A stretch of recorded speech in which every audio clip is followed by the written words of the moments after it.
Kuna watu wameponywa, kuna watu wamebarikiwa, kuna watu wamepokea unabii, kuna watu wamezaa. Yaani hapa kuna vitu vingi. Kuna watu waliokuja wamebebwa, wamepooza, wakatembea hapo ulipoweka miguu yako, hata kama hujawaona. Kuna watu wamefunguliwa. Kuna watu walikuwa na matatizo na sarakasi za kutosha, na Yesu akawasaidia. Wengine wakarudi nyuma, lakini miujiza inaishi.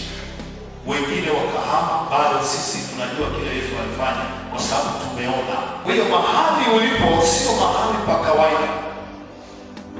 Nataka urudi kwenye sababu ya kuja kwako.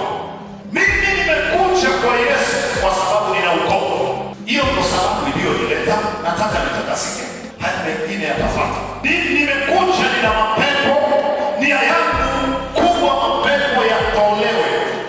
Mimi nimekuja ili nimtumikie Yesu katika uimbaji.